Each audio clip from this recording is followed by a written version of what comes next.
Hey guys, welcome back to my channel. So I've been feeling a little bit sick these days, and whilst lying in bed, I was thinking about what would be the best way to serve my audience. What's the best thing that I could tell them?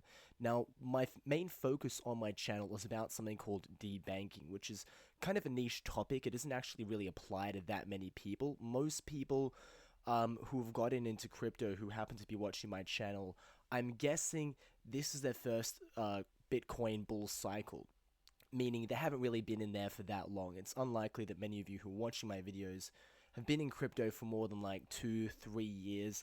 And it's because of that, I realized, I should make a video that just discusses some of the fundamentals. And I've boiled it down to 10 rules that basically anyone who's been in crypto for a while has a good grasp of. And I'm going to get into them. And these are 10 fundamental rules that I think everyone who's new in crypto needs to follow and understand.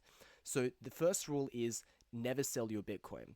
Now, why do I say that? Because I have a video that talks about when you should sell your Bitcoin. Now, this is a video that's primarily going to be focused on people that are a little bit newer to the market. When I say new, I mean maybe like 1 to 3 years.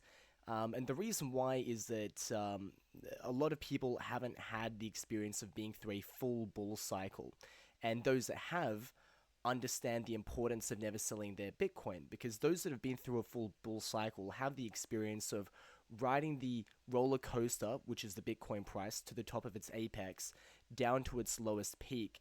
And only when you fully are immersed in this whole experience do you actually come to appreciate just how just how you don't even know fully how you react to making huge gains, suddenly becoming wealthy, to suddenly losing it all, to making it back again, until you actually go through the whole experience.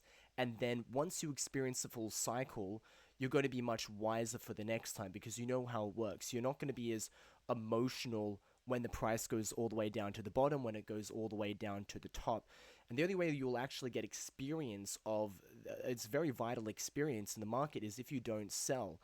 And if I just want to be clear, I think it's also very important for new investors to actually go and just have a look at the Bitcoin chart from the time of its inception. Look at it since 2009 and see that it's in a permanent state of bull market.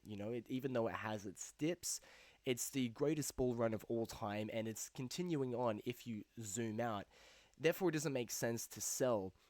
And on top of that, you want to be thinking about the long term. If you're a real believer in Bitcoin, you're not necessarily of the belief that uh, Bitcoin is just in some kind of bubble. If you believe it's just in a bubble, then you're probably going to be churned out of the market at some stage. The moment there's some bad news, you're probably just going to end up selling. But if you're a real believer in Bitcoin, you believe that one day there's going to be this concept of Bitcoinization. That means you're going to be able to go down and buy a latte with Bitcoin. Everyone on the planet is going to be able to have the option of buying and selling things in Bitcoin, and the fiat Ponzi scheme, as we call it, in the crypto world, is eventually going to collapse in replacement for other different kinds of cryptos. Maybe Bitcoin, maybe a basket of other things, but Bitcoin is going to be one of them. And as a result, it doesn't make sense to sell Bitcoin in the long term. Bitcoin, although the price is so volatile in the short term, it's actually a long-term investment. And that leads me to the second point, which is to actually really understand Bitcoin. It's really important that everyone watching this video goes and reads the white paper and really understands what Satoshi is talking about. It used to be the case that people that were getting into Bitcoin were really into maybe gold or Austrian economics. They were very anti-Keynesian. Um, People were very well aware of the impact of money printing and this debt-based financial system that we exist in. And that was, although I would say most people have the basics of that, I would say that over time, because of shit coining and the allure of huge wealth gains, I think less and less people have got into Bitcoin for the right reason. More and more people just get in for speculation because they see line go up, figuratively speaking, because they see friends becoming rich. They see, their neighbors buying cars, they see their taxi driver talking about it, and they're getting in more of it because of the network effect as opposed to getting into it because Bitcoin is just, it has the right things to become the next predominant primary currency of the world, the apex currency of the world. Now, this is why I think it's really important to understand about it, because another reason is you're going to see news headlines all the time talking about how Bitcoin's crashed, how Bitcoin's over, etc., etc. And you don't actually get those many articles anymore. I've been in since 2017, and I've experienced dozens of times where there was a news article coming out saying that Bitcoin was dead because of X, Y, Z reason. And the only reason why I've stayed in the game so long is because I had a deep understanding of the fundamentals, and I'm constantly reading about Bitcoin, and I'm constantly finding use and application for it in my life. So no one can really shake me out of my position because I know more than the people writing these articles. And that's why I think it's very important to understand Bitcoin in and out. You should, even if you're not, say, the most techie person, you should have a general grasp on the tech. You should understand the crypto, like the cryptography aspect of it. You should understand how it can be anonymous. You should understand why this is a better system than the traditional fiat currency system that we've got going on. And it's very important to understand these things deeply because there's going to be a lot of factors that are going to rock you emotionally, particularly when it comes to things in the media or just the general environmental hypnosis of other people saying, oh, well, Bitcoin's going down. That shakes a lot of people out of their hands. And as a result, if you don't have the intellectual bandwidth to support all this pressure from other people, you'll probably end up selling and regretting it later. So number three is there's no such thing as a free lunch. Now this is a big warning. In my channel, you'll probably find that I'm very conservative towards investing in crypto. Like I really like to recommend people just focus on Bitcoin, not to get too involved in other things. And that's because I've been around long enough to understand that the most people lose most of their money if they're not just in Bitcoin. It's a very rough game to be a part of. And I'm not talking about Bitcoin, I'm talking about the cryptocurrency ecosystem. Everything is essentially a Ponzi scheme. It's a zero-sum game. Most altcoins, oh, what am I saying? Most. Let's just be really specific about this. 99% of altcoins never regain their all-time high and go down to zero, which means people that own those altcoins, besides a very few people that make a lot of money, most people lose everything. And then let's get into NFTs. We can get into DeFi. We can get into yield farming. We can get into all the various ways of making money in crypto, and I can guarantee the vast majority of them lose money. Most of them are in a fair in gambling, and there isn't really, even if we go into just some of the top altcoins, maybe not now actually, okay, maybe not top 20. Let's just be conservative and say like anything past the top 100. All right, I'm not going to lose many people when I say that. The coins past the top 100, basically, almost don't do anything. They don't really serve any real utility. If you were to evaluate it like a stock, you would find that most of these don't make money. The teams that develop these coins are running high off the fumes of angel funds, angel investor funds they got a while back, but they still don't make money. And fundamentally, they're not going to be profitable in the long run. And the only thing that's pushing the price up is speculation. But that's not going to last forever because there's always going to be some new coin to speculate in, right? If most of the people are into a particular coin because of the speculation, which you need to understand that is almost always the case, that money is going to very quickly flee elsewhere, and someone's going to be leaving the bag, and that's whoever's holding it, right? So most people lose money if they're not involved in Bitcoin. And of course, there are some exceptions, and obviously the number one exception is Ethereum. You've got like a couple in the top 10, the top 20. Even then, it's not really worth risking. You've got to understand that it's very risky and very dangerous to be involved in cryptocurrency. It's very easy to lose all your money. Therefore, you should have what I like to call a rational paranoia about failure at all times. You can lose your money. And this isn't just regarding investing in alts or getting involved in DeFi and stuff like that. This is also to help guard yourself against many scams, because there's going to be people that are reaching to you out on Telegram, random emails, even it could be your own friends telling you, hey, like, I know about this new project, and you trust your friend, but you don't know that your friend is actually being scammed, right? It's happened to me a number of times. A number of friends come up to me, oh, you've got to get, Dave, you've got to get into this new coin. And only upon further investigation, I realized actually they've been scammed. So you've got to understand there's no such thing as a free lunch. You've been given the best ride possible by even having exposure to Bitcoin. You're very lucky to be involved in this stuff at all. Don't push your luck. You're already in a very risk-on atmosphere. There's no need to take it further by getting involved in derivatives trading, shitcoining, whatever. There's no such thing as a free lunch, even in crypto, where the price goes up 20, 30x. All right, you have to resist the urge to continue to stack up the risk.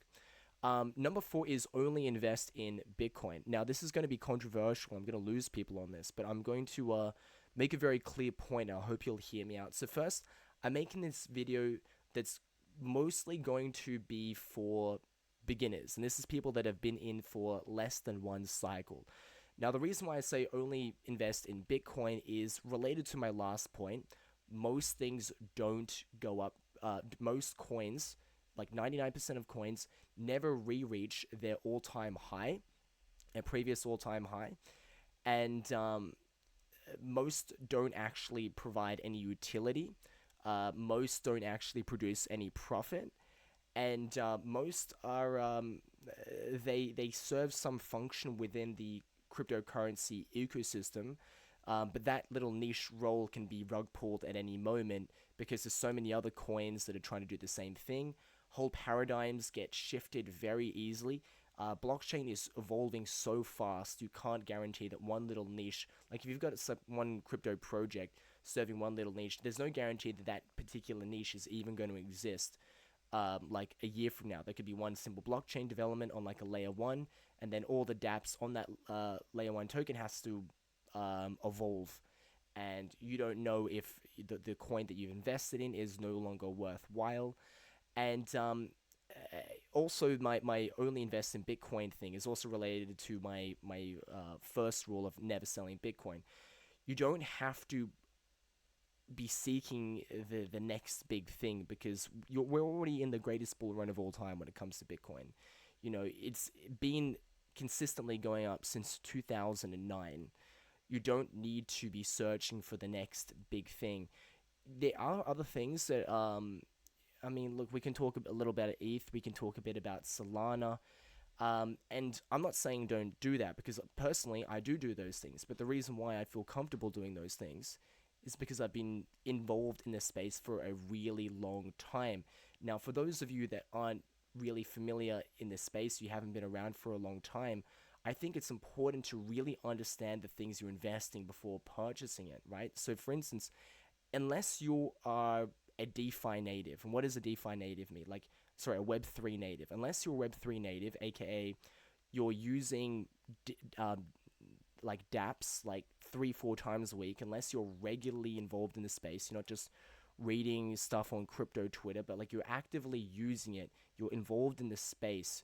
Unless you're doing that, then you shouldn't really be involved. You shouldn't go ahead and buy it. You know, I think only the people that are actively using like a particular coin like ETH, you know, and regularly using things like Uniswap and dApps and being involved in that space, those are the people with their ear on the ground, and those are the people that understand the most what's going on. Those people have earned a right to invest in that coin.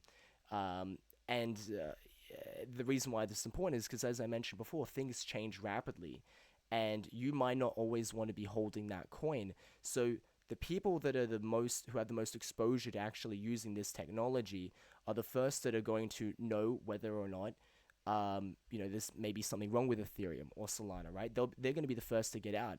And the last people that are going to be finding out, the last people in this game of musical chairs, are the people who have no exposure to this stuff. They just read articles. They just hear about it. You know, that's the person who shouldn't be owning this stuff, right?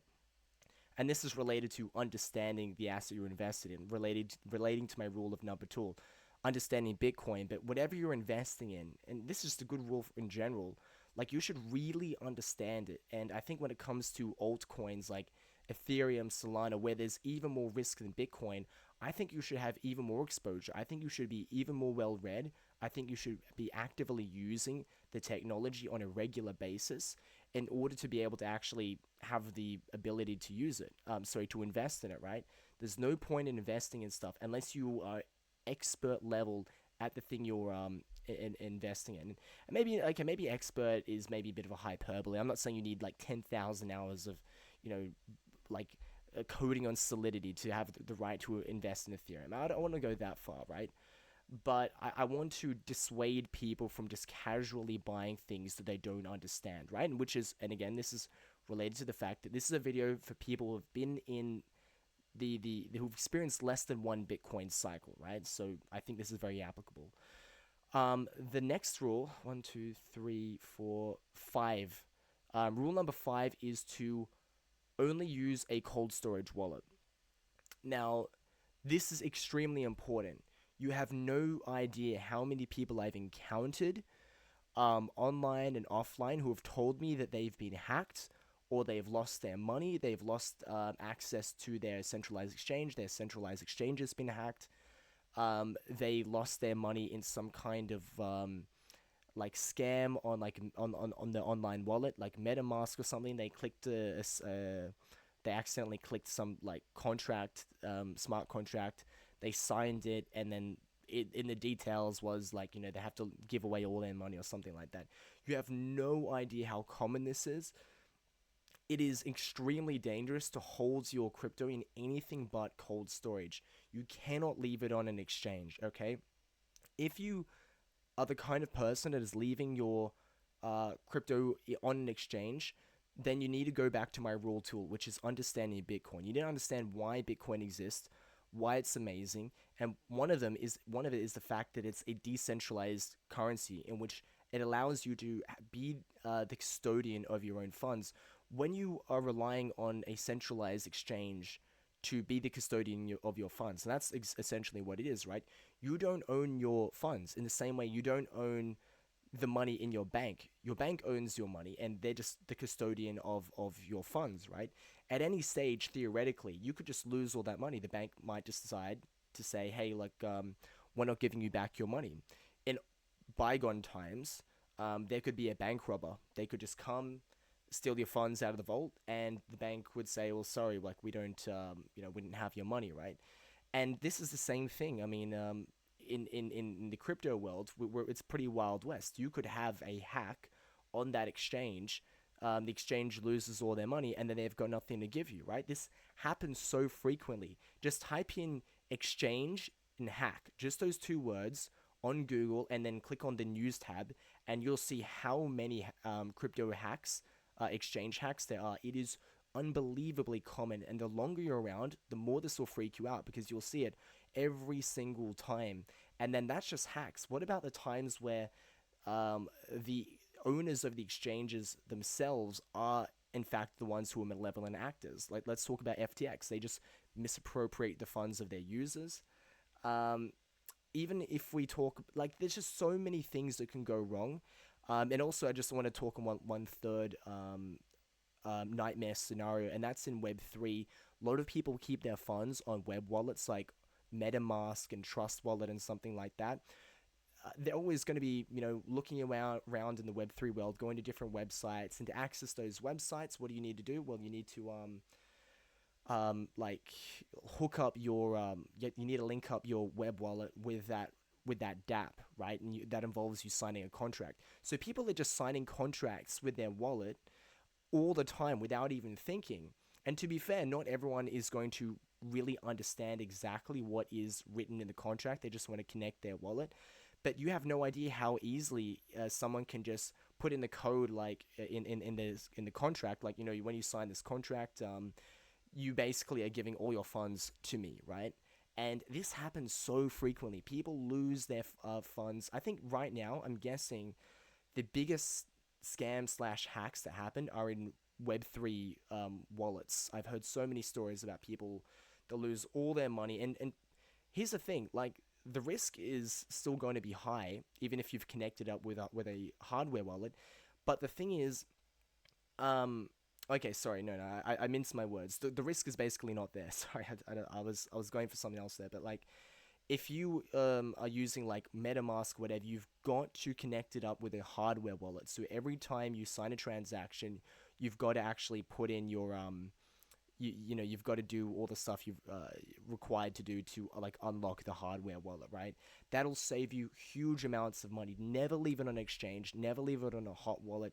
You will be sorry eventually. Um, and the next one, what is one, two, three, four, five, six? Number six is you need to hold during every dip in every bear market. Now, a bunch of these rules seem like they're basically the same. You know, no, rule number one is never sell. Rule number four is only what is it? Only invest in Bitcoin. But this is more pointing to the fact that you need to have some kind of emotional resilience and have some conviction in your beliefs about what's overall happening. And this is also related to number two. Number two of my rule: you need to understand Bitcoin, right? Because that's going to help you ride through the dips and the bear markets. Now, again, this because this is more focused towards people that are new and who haven't been through a full cycle. Um, the dips and the bear markets will strengthen you over time. The more that you experience them, the more like nightmarish end of the world crashes that you've experienced, the more resilient it's going to make you, and the less of an emotional impact these price dips are going to have. For people that are just getting in the market, every single price dip is just world ending for them. It's a nightmare for them, right? Every bear market is a nightmare for them. And you've just got to learn to hold. You've just got to learn to hold and just never sell, even if the price goes down. But by the way, I want to point out this is why I go back to my rule of only investing in Bitcoin. My rule number four: only invest in Bitcoin. Because if you're invested in shitcoin A or shitcoin B, you can't actually hold through the dip or hold through the bear market because it's ruinous, and most coins will never actually get to the all-time high. So it's not clear that holding floppy Inu through the bear market is a good idea, right? If this is Bitcoin, you can do that, and that's why I say you should only invest in Bitcoin. But provided you've got Bitcoin, provided you understand Bitcoin, provided you understand where Bitcoin is going, then there's no need to sell through a dip and sell through the bear market.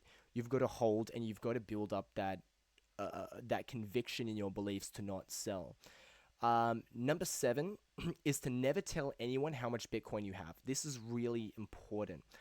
Um, okay, the reason why this is going to be maybe I might go this in a bit of a roundabout way, but let me explain to you like this.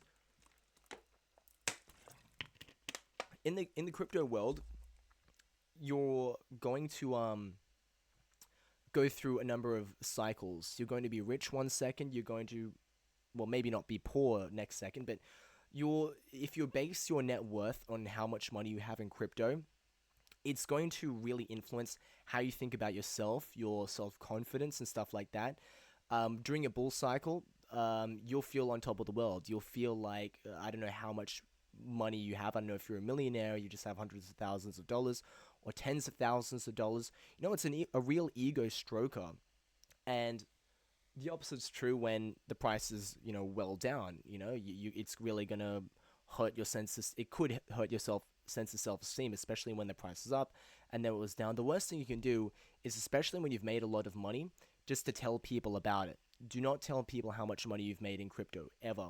Don't tell them how much you have, because that number is going to change, and you're going to what it does is when you're telling people how much Bitcoin you have, it's going to have the possible effect of feeding into your ego, which will potentially affect your decision making in the future.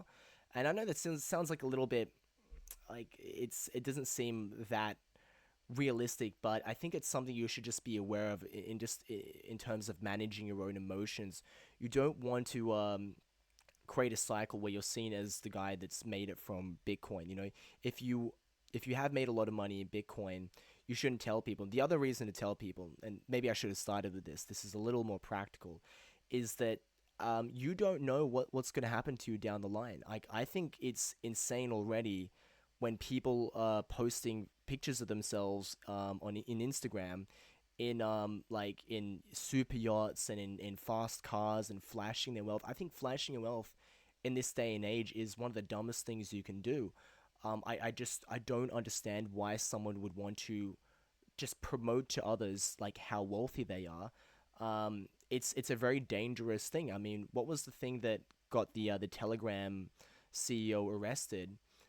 Like his chick was like just um constantly sending photos of where they were on her Instagram, allowing like Interpol to like track him down.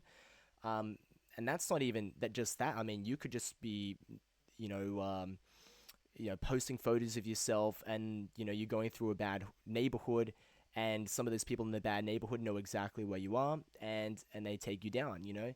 And I think having Bitcoin is much safer than say having a supercar and like having a bunch of money in your wallet. It's much harder to take that from you, but you don't want people to know that you own it because they're going. Some people may come after you at some stage, and it's just better not to do it. And on top of that, you might be dumb enough to say things like online, like how much Bitcoin you have. You don't know if certain three-letter agencies in your country related to revenue and tax collection get really really hungry. Even if you've got all your ducks in a row tax-wise, you don't want them. You don't want to give them an in. You don't want them to think, oh, this guy's actually way richer, perhaps. Maybe we should just do an audit in him. That's just a hassle that you should do without. So, I'm not saying don't pay your tax. I'm not saying keep anything hidden in a way that will get you in trouble, but you're probably going to cause more trouble for yourself if you're telling people how much money you make. And also, if you're in this ego trap of like, especially if you're overestimating, what is it like? You're hyperbolizing how much money you made. That's going to be even worse for you, right? If you only made 100K and you're bragging to people that you made 200K, imagine you say this kind of stuff online, then you get a knock on the door and a letter from the internal revenue services saying, hey, you paid us the wrong amount of tax. You said you only had this much Bitcoin, but actually, supposedly, you've got this much Bitcoin, and we've got proof of it because you said it online, right? So there's, yeah, I mean, this is maybe doesn't sound like as much of a clear point, but trust me, as the Chinese say, you want to wear your silks on the inside, right? Like I've been to some Chinese people's houses, and even the really rich ones, like the outside of their apartment will look like shit. You go inside and it looks amazing, right? Like a lot of people in different cultures aren't really big on showcasing how much money they have because it can cause problems. I think one of the beautiful things about Bitcoin is that you're allowed to have your wealth be anonymous. And I think you should take advantage of that because I think there's real advantages to just being very low key, having money, right? And you might not be like that now. You might think, well, I don't have a lot of money in Bitcoin now. But if you're on this journey now, eventually you will. If you're just slowly building up your Bitcoin wealth, eventually one day you will have a lot of money, and you won't want other people to know. Like, sorry, another idea, and maybe I should have mentioned this first. Imagine like you're dating a girl. You tell her that you're investing in this Bitcoin thing. You're investing in it for years. You get married, and a couple of years down the line, things don't work out. She divorce rapes you. She wants to take half your shit, and she knows you've got a lot of money in Bitcoin. Right? Need I say any more? All right, let's go on to wait, is this the seventh one? 1, 2, 3, 4, 5, 6, 7, 8. Okay, 8. So number 8 is dollar cost average only and always. So what is dollar cost averaging? Dollar cost averaging is an investment strategy in which if you decide you're gonna, let's just say you've got $10,000 and you want to put into the market, it's making the decision to not put it all in once. What you decide to do is you're going to put a certain amount in every week. Now, the reason why this is important is because the price of anything, it's not just Bitcoin, gold, or whatever, the price of everything is always fluctuating. And if you decide you're going to put 10K into the market on one particular day, that day that you put it in might be at a particular high. And if you put it in at a particular high, then what's going to happen? The next day, if maybe it just goes down 5%, right? And then it just zigzags for like who knows how long, but you're starting off on the wrong foot. You're already 5% down. Who knows when that's going to change?